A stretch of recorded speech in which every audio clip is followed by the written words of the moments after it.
Okay, guys. So today I am joined by Llana Barron and Bryan Scamman to talk about their brand new film, Behold. Guys, so good to see you. And Llana, it's good to see you again, returning to the podcast after a few years. Yes, good to be back. Thank you for having us. I'm And excited to be here. yeah, man, this new film, right? Like, how did all of this come about, right? Because I think Leah, you were a co-writer on it, right? That's right. Yeah. So where Yeah. did the idea come from? So I really think that so Curse of Aurora, we actually edited and completed during COVID. Mm, And a lot happened during COVID, right? And a lot of political stuff, a lot of polarization between opinions in the US, and a lot of religious stuff kind of coming up, and mm, big bold religious opinions and religion and politics, and things just kind of got a little bit crazy. And I was sort of triggered by all of that, as somebody personally who has dealt with religious trauma in my life, as a child. um, I I had a lot of feelings about what was going on during that time, and what's still going on today. And I think the artist in me kind of said, well, I can't argue with people about it, but I can, because that doesn't really get you very far.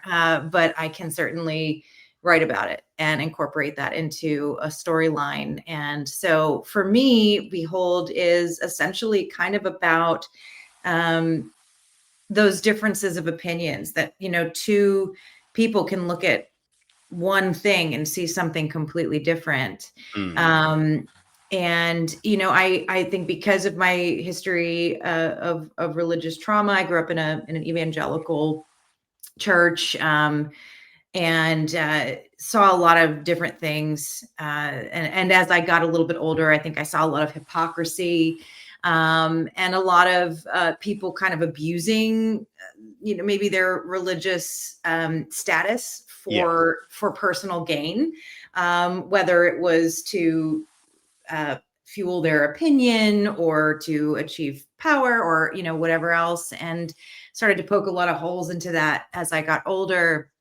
And so for me, I think it was very personal writing this. That I certainly don't believe that all uh, leaders in Christianity are bad, but I wanted to tell a story about deception, uh, and also from a woman's perspective, in the evangelical world that I grew up in, and I think in still a lot of evangelical churches today, like, women can't even be clergy. Women Mm, are still kind of considered to be less than. And so I wanted this to be a story about a woman finding strength, despite being told that she can only get strength through this religion and this God and this doctrine, and find it on her own, and see evil, for what it is, if yeah. that makes sense. Mm. Yeah. Yeah. I think that's one of the interesting things about the film because you have Rebecca and then you have Miriam. So you kind of have the two faces of the thing Mhm. at those different kind of points, Right. right? Like one kind of indoctrinated, the other one now on the outside. Hmm. Mm. Hmm. Was that the kind of fault with having the Miriam character? Yeah, definitely. I think Miriam represents, in a way, sort of the woman who accepts what she's being taught, at face value, and will follow blindly, the blind follower, and is willing to do extreme things in the name of God. But really, I think because a man that she admires, that she views as a leader, as a very important person, the shepherd of her flock, is telling her this is what he believes and what is right. And, maybe she's in love with him, maybe she's not, but she certainly idolizes him, and will blindly kind of do whatever it is that he thinks is righteous, and I did see that a lot in my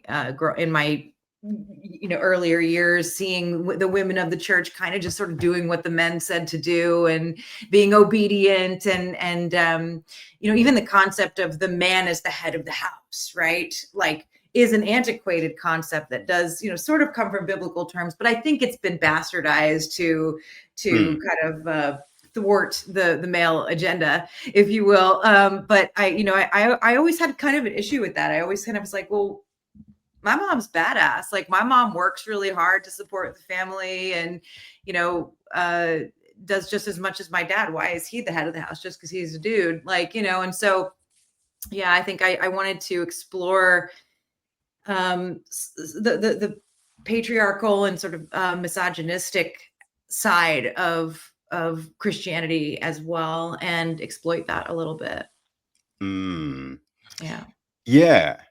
I mean, Bryan, you do have a lot to answer for, man. You were. I guess I do. I guess I do. The truth, man. Come on.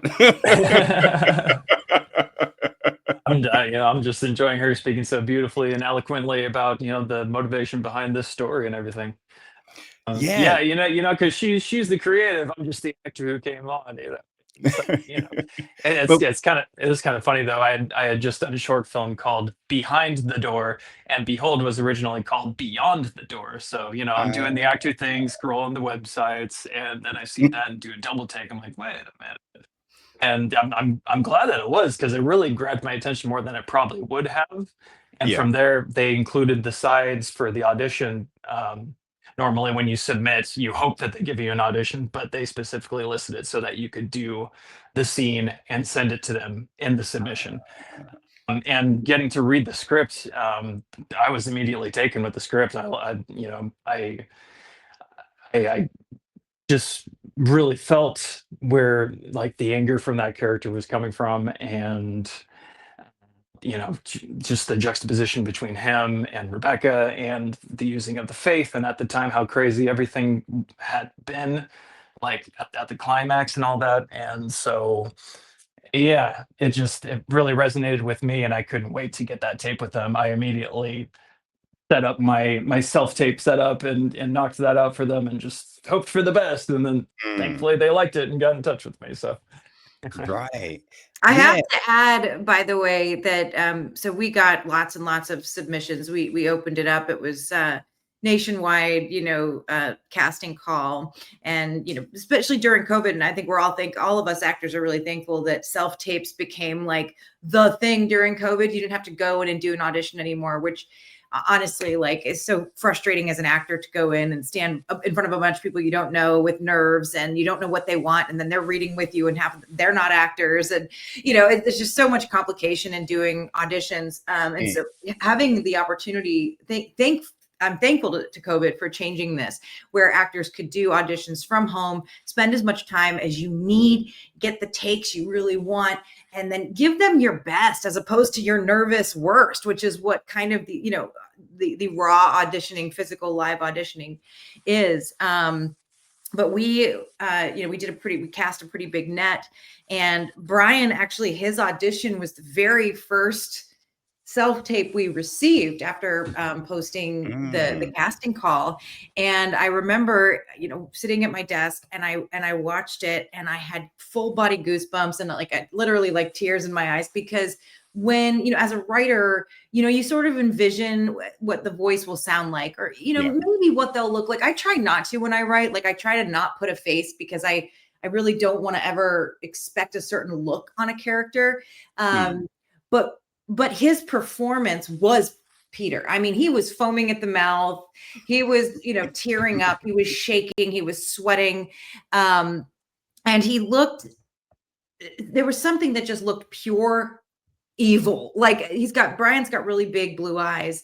And and it was sort of this like interesting, like it almost reminded me of like the beauty of Lucifer, right? Lucifer is Satan basically, but he starts as this beautiful angel before he gets condemned to hell. And Brian sort of had that going on, just this like odd beauty, but then it juxtaposed with his really intense evil performance. But it wasn't over the top, but it wasn't understated. It was just where it needed to be. And I remember sending it, of course, to our director Mehran, and I said, I don't want to like say this is the guy, but this is the guy. And I think Mehran made the right choice as a director, is to say, well, we can't just pick the first guy. We've got to at least watch some more. And I think that's give the opportunity to other actors, of course, to at least be heard. And and there were maybe one or two that came close after we got all of the submissions, but Brian was it. And it was amazing that we ended up, being like, wow, the first guy really was the right choice. Well, I am glad that landed on me. I do appreciate that you guys at least watched the rest of the auditions, because as an actor, you put in the time and effort and the madness, because if it's something especially that you're excited about, it doesn't really leave your brain until you hear that you didn't get it. And oftentimes you don't hear that you don't get it. So it just kind of festers in your mind and then you go crazy a little bit. That's just the actor's life. But hey, I do appreciate that everyone at least had their chance to have their audition watched and everything. But she came back to me. Yeah. So what was the inspiration, Brian? Like when you saw the advert, right? It's talking about this character. What was the thing? Because you read it and you go, okay, I'm gonna play him like this, right? This is the way I'm gonna go with the character. So what kind of led you to those choices? Yeah, well, I mean, it's all in the script, you know. It was written so beautifully that I didn't have to do a whole lot of character development for it. But I do have experience with family members that suffered from alcoholism, and that has deeply affected me in a way that is tough to even describe. I mean, I lost my dad this past January to it, and that anger that has always kind of been inside was kind of able to be let out in a way. This role, even though he's a total garbage human being who used his faith to make everyone around him basically worship him and bend the knee to him in a way.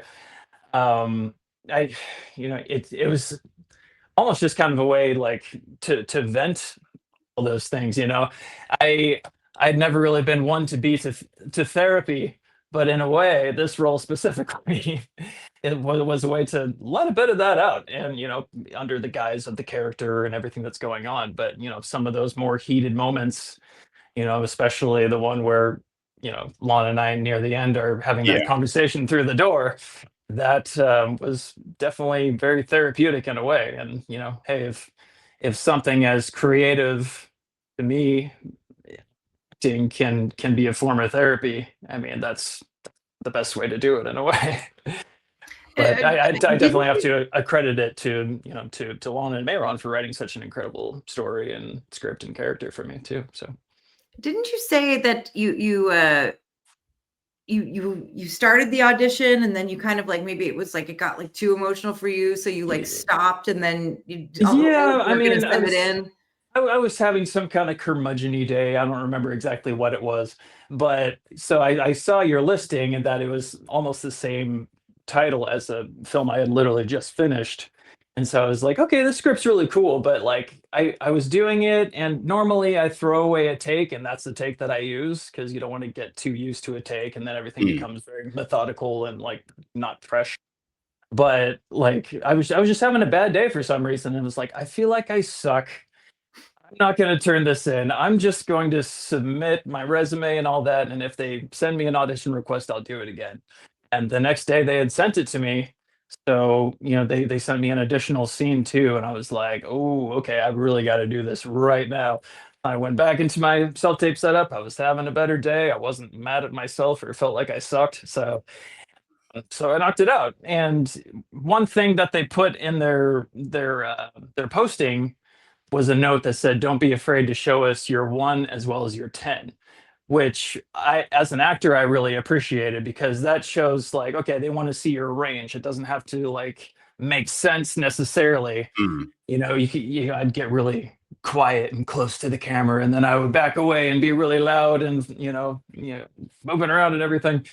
But I think, especially for the scenes that they included to do it with, it really worked out in a way that gave me a freedom, and didn't feel tied down by any kind of self-tape rules that a lot of other auditions would have on you. And just kind of, yeah, it really just kind of spelt it out to me as an actor. It's like, feel free to do whatever you want. So that felt good. Nice. Yeah, so yeah, it all worked out nicely in the end. Sure did. Like, with the whole process, Leanne, like, what did you maybe envision might be like one of the harder scenes to kind of nail? And was that the case at the end, after all said and done, as it were? Yeah. Well, it has a number. It's scene 96, and The scene that did not end. we all know that number, because that's the scene when the thing behind the door kind of shows itself. The door slams open, and we had to shoot that in many different. For those of you who are familiar with filmmaking, you might have on the script it's scene 96.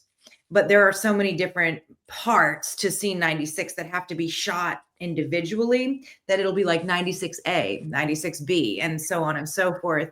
And so, there's the fight between the two of them. That's part of 96. And then part of 96 is actually standing once they, two in front of the door. And then 96C is like her screaming for the thing to show itself. And then 96D is the door flinging open. And so there's so many, almost like mini scenes within a scene, and each of those have to be shot differently.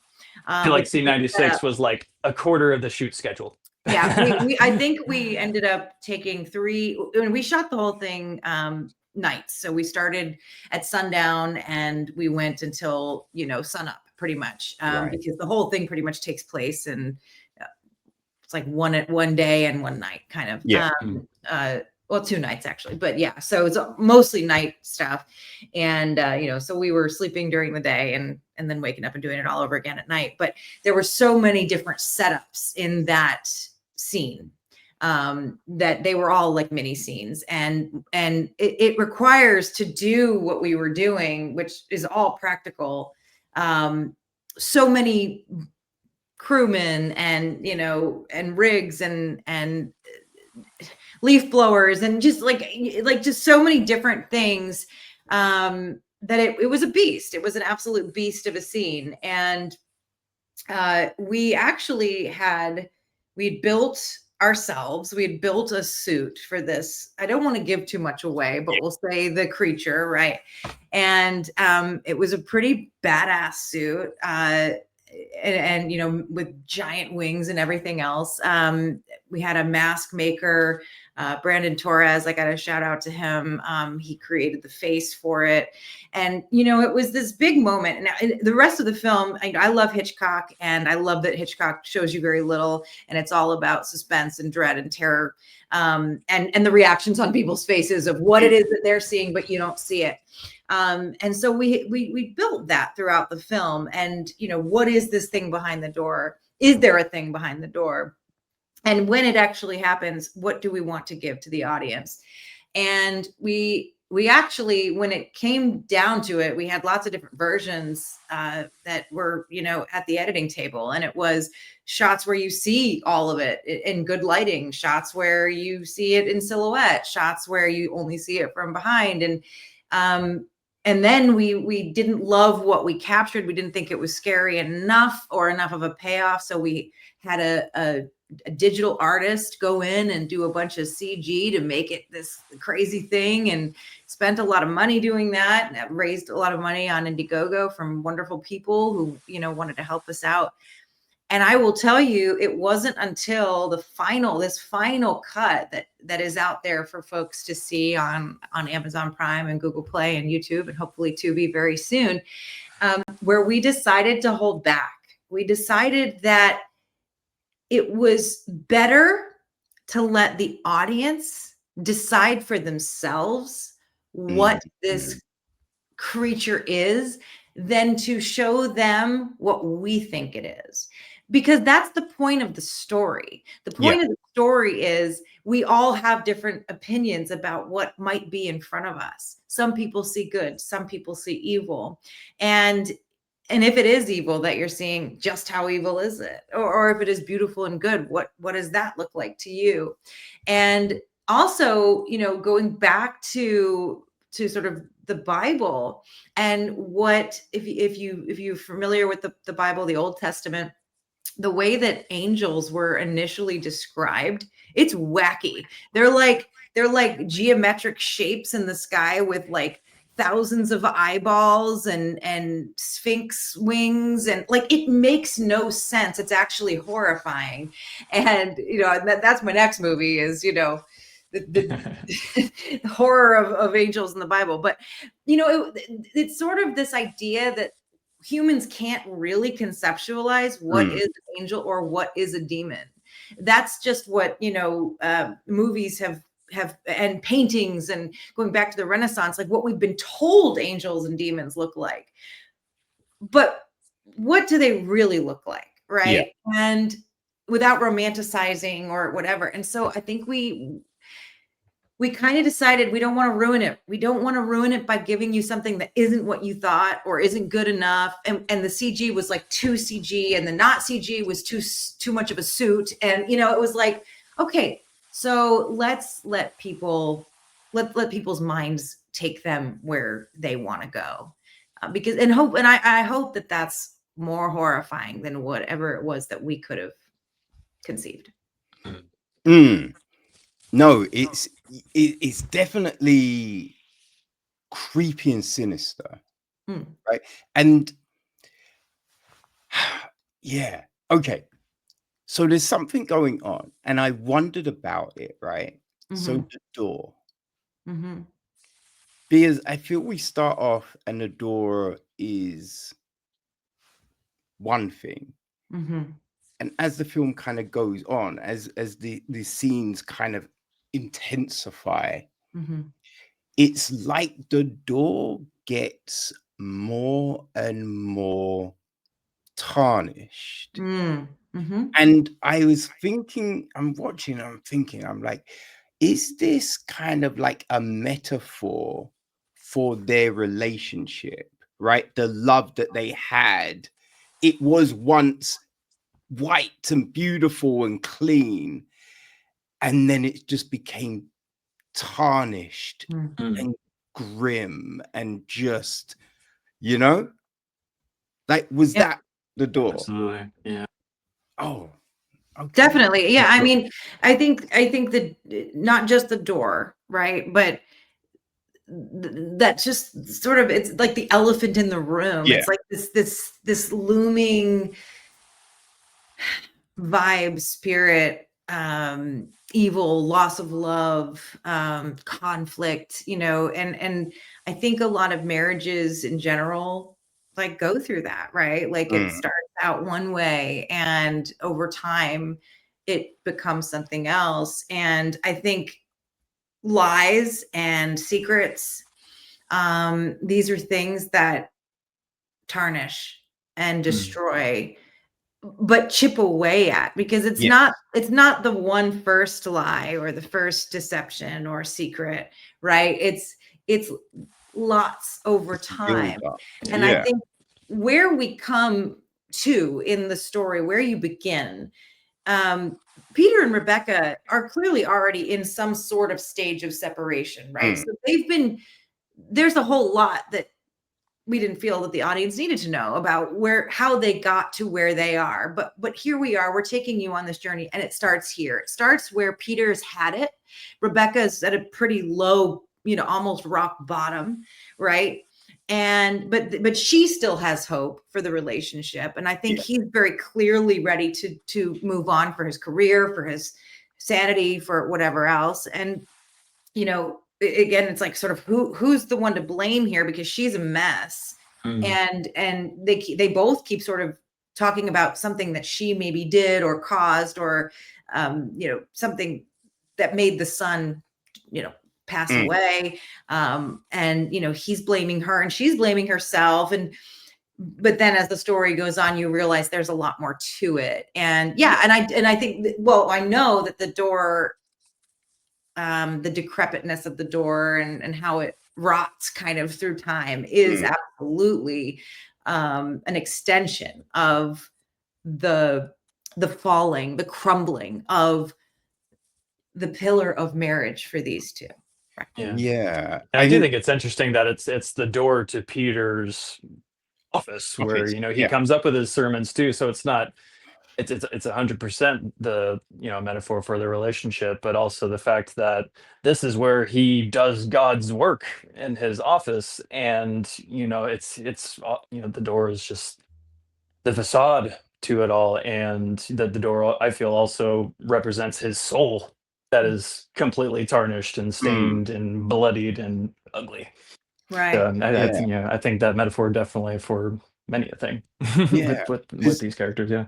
It's kind of like that juxtaposition, right? Because, you always read, right, with the Bible and the religion and everything like that, that you are meant to be there to support, right? To love and embrace. And, even if someone is slipping, you reach out that hand, you're helping the person, you're not pushing them away, you're not trying to shame them. But in this, it's just like, you're a dirty alcoholic. You did this, you did that. It's your fault. And it's just like, that doesn't seem like that should be the thing from anyone religious, especially the freaking pastor, So it's like all of these kind of, different things that shouldn't be are there. And as you say, it's the door to the office. So it's like the religion is kind of the portal to this thing that has helped speed up the demise of something. And I from the get-go, I felt it was really interesting how Llana and Mehran wrote this so that this thing that enters the house wedges itself in between them to further separate them, and that it shows itself ways to Peter that makes him think that this is God in the house, and it reveals itself into wildly spooky ways to Rebecca. And I think it's really interesting how they wrote this thing to further separate them in those ways that it meant to. It's very, very cool. Yeah, I think we wanted to show, like, the one who's the pastor and is, righteous and, supposedly has the correct viewpoint, or the holy viewpoint, or whatever, how his perception of it, like when he touches the door and he feels energy, she touches the door and she feels burning, right? And he's the holy one and she's the fallen, right? But the fallen is the one that feels sort of the truth in what they're faced with. And I think that again comes kind of from my upbringing, where it was like, if you're born again, or you're following the path of the righteous, then you're good. Just pray for forgiveness every time you do something wrong, and you're absolved and you're good. But boy, if you don't accept Christ into your heart, you're on the path of the wrong, and you're just sort of inherently a sinner. You're just bad. And what I wanted to do was, kind of play with that a little bit, turn it around and be like, well, here's the sinner from the eyes of a devout Christian. She's the sinner, the fallen, the wayside, but she's actually able to determine where the evil is. And, and again, I think a lot of this comes from what's been going on politically. And yes, I have opinions, and those opinions are in the film. They're not, I wouldn't necessarily call this a political film, No. but there are a lot of metaphors for what has, I think, been going on in our country. And, what I think some people think might be holy is not. And certainly I don't think so. And so, but, I certainly do not want to make a broad statement about Christians in general. I think there are some wonderful Christians, and there are some terrible Christians, and I've seen both. Yeah. And this is a story that kind of, I think, highlights a little bit of both, but it tells its own story. I mean, there's lots of stories about priests in the Catholic Church and the horrible things they've done to children, and this isn't exactly like that, but it is meant to be a bit of a it's exposing, I think, abuse of religious power, and again, from a female point of view, that dominating over women. And me, I went on my own journey in life where I had to kind of realize, in order to be the full person I wanted to be and have a good and peaceful life, that I actually kind of needed to turn away from the church, because it was, more than anything, making me feel really bad about myself and not giving me the tools I needed to actually be a better person. And, and that was my journey personally. Yeah. And so Rebecca's journey and mine are similar. But again, it's a fictionalized telling of kind of a journey, I suppose, from being in that super indoctrinated religious world to kind of coming out of it. And you can still be a whole person. I believe you don't have to be any specific religion to be a whole person or a good person. And that was something I was kind of taught growing up. Like, like I had a homosexual friend growing up who was a part of my church. And when he was my age, when he came out, the church, like, they sent the elders to his house to pray the demons out of him.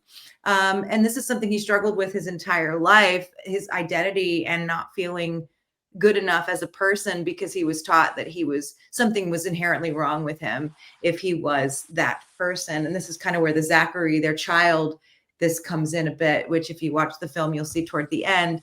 But I don't believe that if you are, one thing or another, sexual preference or on the LGBTQ spectrum or whatever, that makes you inherently good or bad. It's not black and white. I believe you can be any of those things and still be a wonderful person, and perhaps even be better person than a clergyman or woman, and but I was taught differently, and it took me years to realize that myself, and to say, wow, people can be good without being Christian or without being any religion, really. You can find goodness in humanity and in yourself, and meditation and all kinds of other things in nature. I mean, that's my religion now. Personally, I get my peace from nature. Anyway, I digress. But yeah, I think that, the point I was kind of making trying to make was that it's not black and white. Yeah. And one side isn't right just because they are this one religion. There's so many religions in the world. How can we know what's right and what's not? I think if it works for you, it works for you. And I hope that you can do good things with it. And that's kind of the point.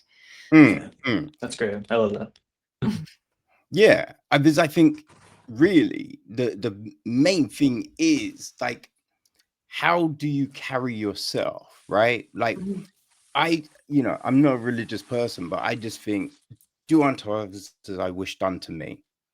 You know what I mean? So if I want you to be nice to me, then I'm not going to come to you as a dickhead. You know what I mean? I'm not going to berate you and then expect you to be like, oh, no, you're so good. You're so, you know what I mean?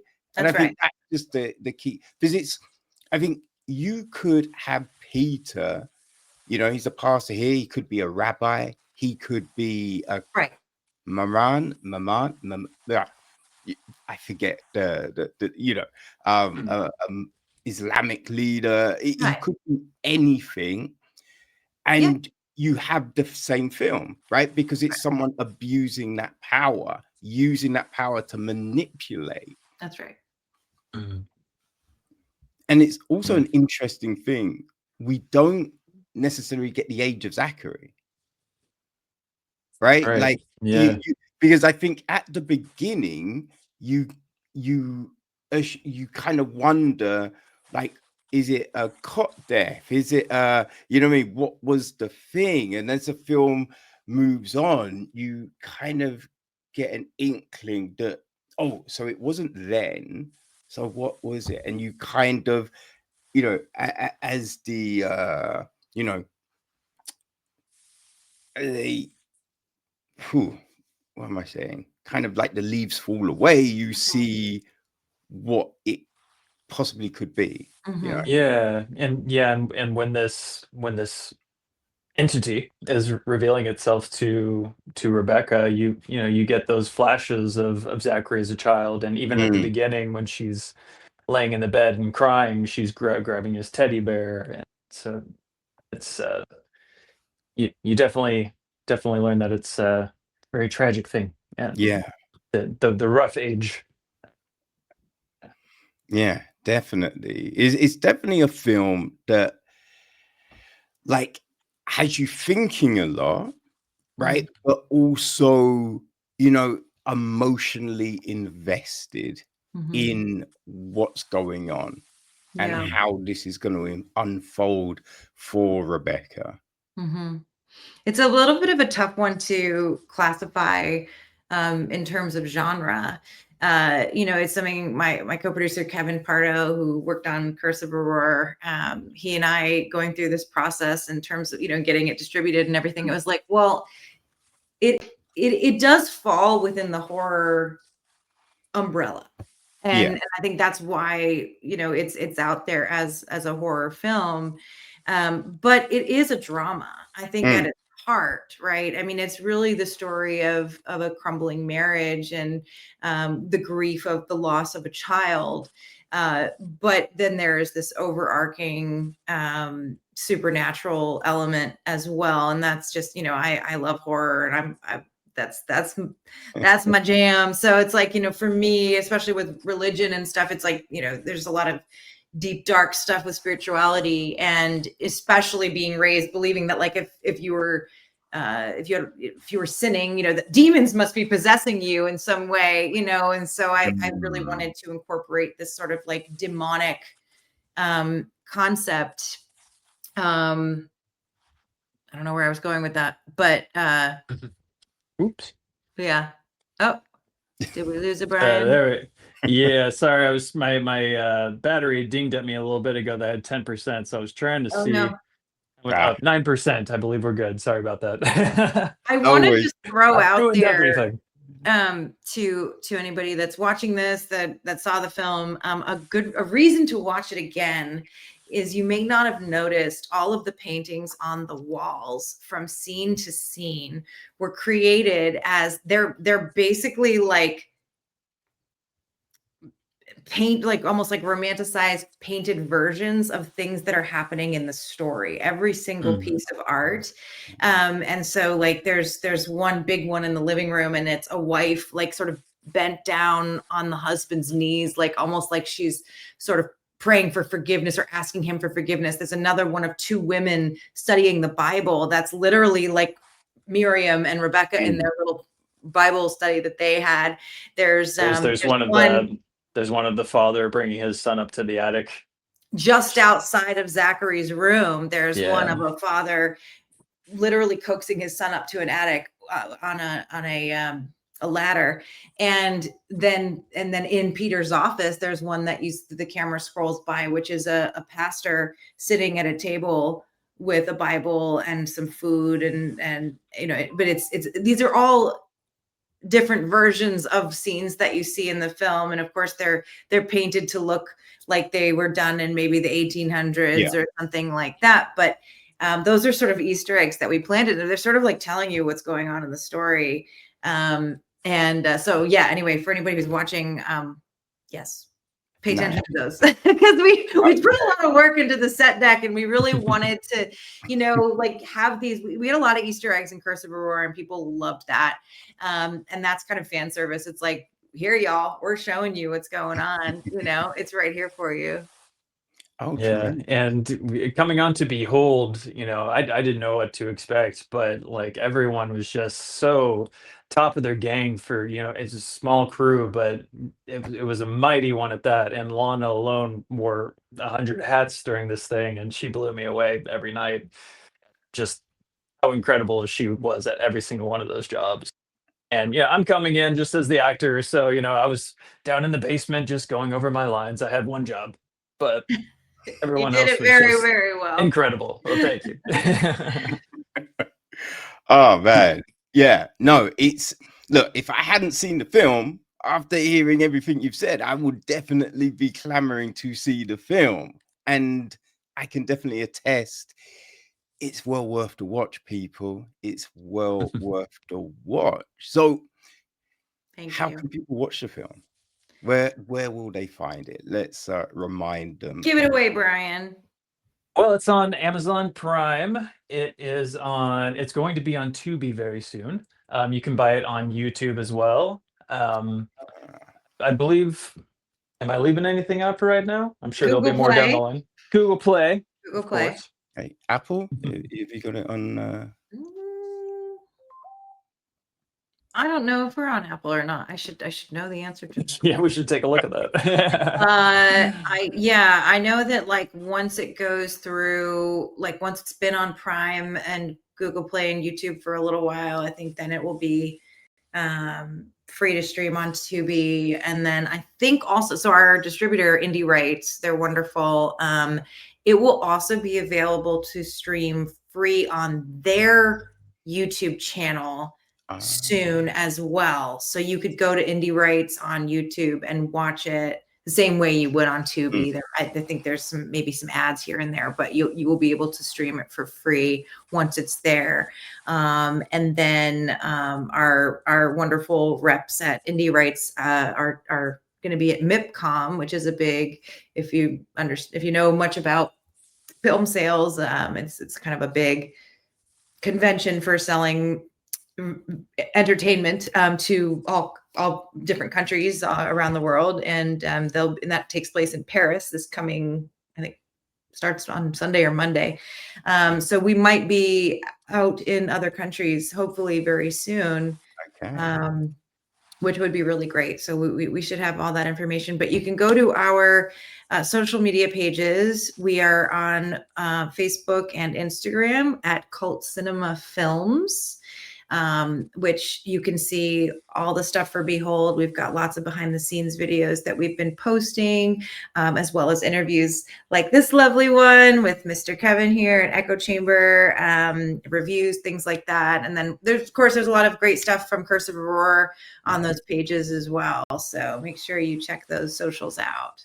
Oh, tremendous. Okay, so people, all the links will be on the website, so you'll be able to go watch the film, and you will be able to go check out the BTS. What about your own personals? Do you want to let people know how they can follow you guys so they can see all the other stuff that you will be doing in your careers? Sure, go you. Okay. No, you. It's kind of fun. Okay. We're like the Brady Bunch. Well, you can follow me at Llana Barron, and that's LLANA BARRON, and I am on Instagram and Facebook. I think I'm on Twitter or TikTok. I don't really use TikTok. I hate to say it much, but I'm there. I love to say that I also do. Yeah. If you do go to either of our socials, you are going to see that Bryan and I are getting married in 2 weeks. Yes, you will. Okay. We kind of that going through a divorce and fake life made us want to get married in real life. So yeah, weird. So somewhere between the sacrificial blood smattering on the door and hanging her and choking me and dragging me. I almost gave away a spoiler there, but yes. it was meant to be. But yeah, you would see that. But also that Bryan and I have started a farm. We left LA. We're not stopping filmmaking or acting, but we did leave the big city and we bought a small farm homestead, and we are raising goats and chickens and corn. And we have a new series called From Hollywood to the Homestead, and that is on YouTube as well. And that's just our life. That is us being small-time farmers trying to do it. Nice. Okay. Learning along the way. Yep. You have to let people know what the page is on YouTube. You know what I mean? Like you just teased us about this series. Let us know. Yeah, well, it's called From Hollywood to the Homestead, and the YouTube page is at Llana and Bryan.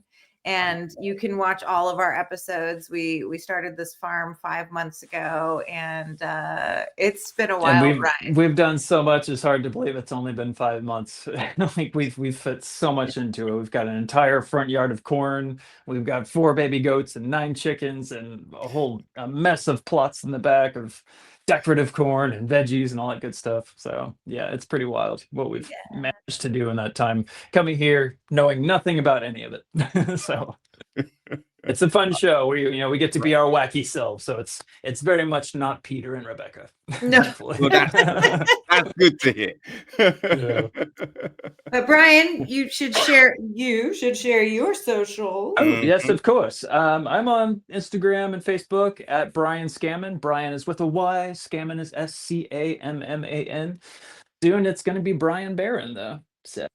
Talk about a modern man. He wants to take my name. See, it's very not Peter and Rebecca. It's so the opposite of Peter and Rebecca. It's so funny though, because Behold was my second leading role, and when I came on there, I talked to her. I was like, yeah, Bryan Scamman just doesn't ring. Like, I have a brother who's a lawyer, and he very wisely chose to change his name from Jeffrey Scamman to Jeffrey Majors. You don't want a lawyer with last name Scamman. No, so you're booking that lawyer.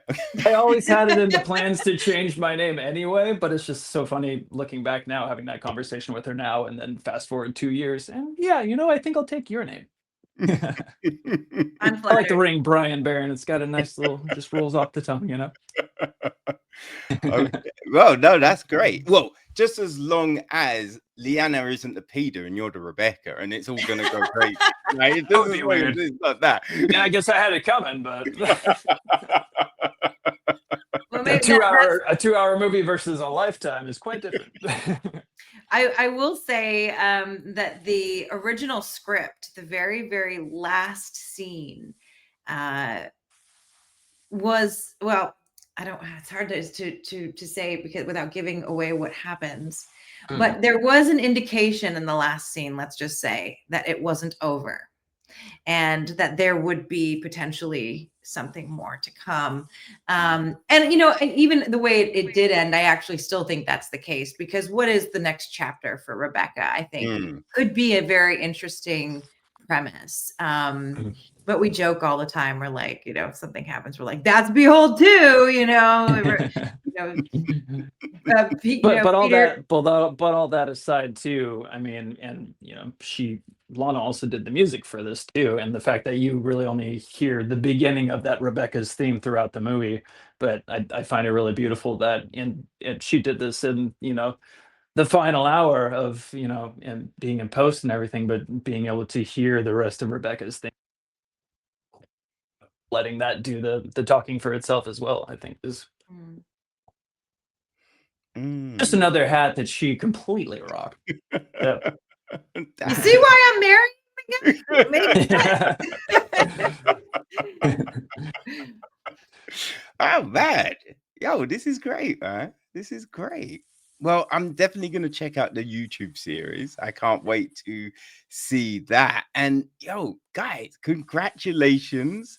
I'm sure the wedding is going to be incredible. So yeah, we're 2 weeks away. The next time we talk about the next film, everything will be, in that next chapter of your gonna life. have a ring on it. It's true. And I have to say that now that we live on a farm with cornfields and goats, and the horror movie ideas and gears are certainly spinning, and we're hoping that we'll be able to shoot something here. I hate to ever give, false promises, but hopefully within the next year or two, we'll have something else. So, yeah.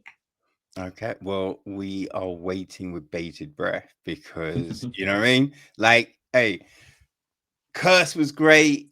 This is great. So yeah, we're looking forward to the next bit of greatness from you guys. Thanks, Kevin. Thank you, We Kevin. appreciate coming back. It's really great to see you again. Oh man, it was awesome. When yeah, AJ hit me and said, "Oh, how about this?" I was just like, "Oh, damn. Yeah. Yeah, that'll be great." She's pretty great. Yeah, she's been really great to us, and it really helped us out with Curse of Aurora, and with Curse, there was a lot of like grassroots, just finding the found footage fans online, because there's a lot of them, and just talking with them, and sending them little death cards and things in the mail, and just making connections, and I firmly believe that, like, it's art, you want to connect with the people who watch and enjoy your art, and we're not like elevated celebrities or anything. It's like, let's talk, let's, and especially like with this film, like, I think my hope with this film more than anything is just that it gets a conversation going between people. There are going to be some people who watch this film who really don't like it, who don't like the message. And then there are going to be other people who watch it and, oh, wow, I went through something like that. Or, and there's a lot of people who've experienced religious trauma. And, I don't think it's talked about a whole lot, but when people do, it's like, we just did an interview the other day, and his father was a pastor, and, he went through a lot of the same stuff. And it was just like this connection, and we could have talked for hours about some of the same experiences we went through, and who we are now as a result of that, and some of the anger that we have. And so, but I just really want people to have a conversation, and, maybe we can start talking a little bit about how, we're all the same at the end of the day, and we might see something completely differently, but that doesn't mean that we can't make peace. No. It doesn't mean that somebody's right and the other person is wrong. It's not always black and white. And so that's the conversation that I hope to get people to have. Yeah, I'm sure they will, because as I say, you think a lot watching this, right? Because there's a lot there, but you're not kind of hammered over the head with this message. You know what I mean? It's just woven into the story. So Right. I think that's the great thing about it. Good. Awesome. Well, thank you for watching. Hey, it's my pleasure. It's my pleasure. I'm very glad that I did. Very glad AJ hit me up as usual. But yeah, no, this has been great, and yeah, I mean, I definitely appreciate you guys waiting around for me. So yeah, sorry again for the tardiness. It's all right. It was worth it. Yeah, got another great conversation, and hopefully when the next joint is ready, you will come back and we can have another conversation. You can count on it. Awesome. Awesome. Well, Llana, Bryan, thank you again. And again, congratulations, and have a tremendous wedding, guys. Thank you. Kevin. Thank you so much, Kevin. Awesome. All right. You guys take care. And everyone, go see Behold. Definitely do it. Do it. All right. Bye-bye. Bye.